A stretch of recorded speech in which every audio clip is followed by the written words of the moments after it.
phambili egameni kaJesu ngeke shayisana kakhulu bese sala phambili bathandekayo ukhosi FM badlala indima enkulu kabi kuntshukumo labantu sibashayisana kakhulu bathandekayo kwaye bese sala phambili sincane lezo zandla egameni kaJesu banika nje iminute elodwa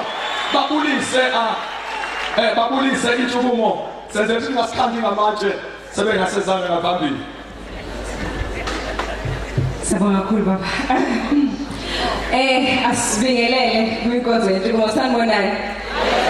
Yebo cha bandla ukubulisa nje impela njengoba umuntu engasekho emsakazweni sesingapha behind the scenes ngicela ukuhlala khona.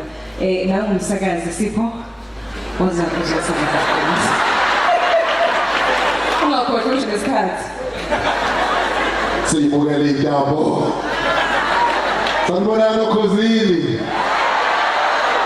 Nidlalela ngabantu bakaNkulunkulu kuphela.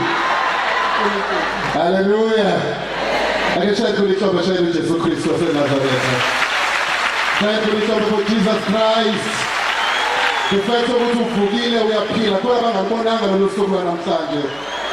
Siyabonga kakhulu uNkulunkulu. Sibonga kakhulu uDade wethu Thembeka. Igama ngophumlani sibomba the DJ Skomeza from Ukhozi nami. Siyajabula kakhulu ukuthi sizoba nani namhlanje. Sizele uzodumisa asilukuzanga lutho ukukhuluma sizele uzodumisa kodwa ke njengomuntu othanda ukupereza ke radio wanika mina microphone uyilayini bengathanda nje ukusho ukuthi ngimfisela konke okuhle inkosi sengathi ifiso zenu zingaphumelela ngendlela endifisa ngayo amen because wonke umuntu ke bekhona izinto ke wathi mama unyandeni lezi insuku lamakhipha akhe sesizwe emsakazweni wathi khona into uNkulunkulu ayikhuluma nawe usehlane lakho. So whatever ayisho usehlane lakho nawe ulapho naye izokwenzeka mawukuthi unokukholwa uNkulunkulu. Angikhulumi ngoba prophet but ngiyakutshela ukuthi izokwenzeka only if ukholwa ukuthi uNkulunkulu naye. But in most cases ke bekhona A point A ofusha kuwena and point B okuyi destination noma ikhenana lakho but between wena nekhenana lakho ke bekhona enemy ngaso sonke isikhathi esilukuvimba ukuthi kwenzeke izinto. But for you ukuthi uziphumelele all you have to do ukudlula kuleyo enemy noma ukudlula kuleso siqubu leso ufikelele kulokho kwakho okufunayo. But in most cases mawubheke eBhayibhelini abantu abaningi uJesu abasiza wabaphulukisa babe babhekana nezinhlungu ezikhona so to speak empilweni yabo. Ndodo osifazane wayenomopho kwakhona isihluku ngale bomopho ayenawo okwakuyi disadvantage ngale yokuphesha kwemali eseyisebenzile ekwazi ukukhokhela inyanga nawo wonke umuntu kuthiwa kwakunesihluku esasemvimba ukuthi afike ku destination yakhe okwakuNkulunkulu uJesu Kristu ukuthi amlaphe.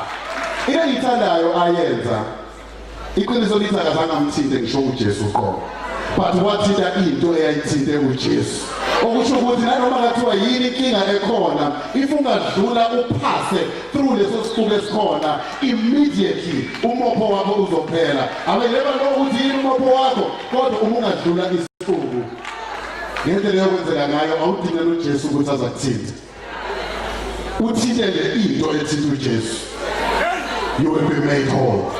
Omunye wethu uthi umuntu azabeka isandla umfundisi othize la ispector ukuthi ugqobele la kunamagcela la ekhaya usuthike into ethike uJesu ngizoyivala ngenye indoda thola uJesu mayifika eCapernaum mawubheka uMark 2 verse 4 kunamadoda amane athwala umngani wawo ezomsiza ngoba yabe efe uhlangothi. Lithi iBhayibheli endlini leyo umnyango uqobo wawuvalekile because kwakukhona isiqubu. The truth of the matter there will always be iqubu ekhona eyivimba thina le destination yethu. But iqiniso lithi many are the afflictions of the righteous but the Lord shall deliver him from them all. Ziningi inhlupho zokholwayo kodwa uNkulunkulu uyokwazi ukuthi amkhulule noma amdlulise kuzona zonke. Lithi iBhayibheli bathi befika umnyango ongangeneki kuwona because asikhona isiqubu bangena ngophahla phezulu bamdroba because wayesehlisiwe sebedlulile esiqubweni immediately wathi Jesu thabatha uhlaka lwakho uhambe ngofika kwakho la uhlaka lwakho uzothatha okudlulile esiqubweni because sekusikhulisa. Before bahambe bathandekayo kunezibulo ifirstborn yalapho Ukhozi FM uSicelo Mbokazi okuyena ngempela ubhuti omdala walapho Khosi FM. Siyathanda ukuthi ukucela libishop omkhulu, bishop omkhulu. Awubhizi wenza izinto lapha ngemuva bathi abantu bafisa ukubona nje noma ngasezikusho ukuthengeza ngaphambili nje asenokukhulu ukuphuthuma umbishop omkhulu agijime sishaya izandla kakhulu bathandekayo ekameni kaJesu ya umbishop omkhulu wow ngathi sishaya izandla kakhulu bathandekayo thinta into ethinte uJesu insukumo ithinte uJesu muthinte mawusufike la impilo yakhe ngeke iphinde ifane seqaleni.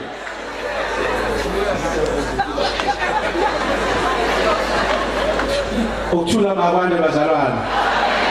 Ukuthula makwande.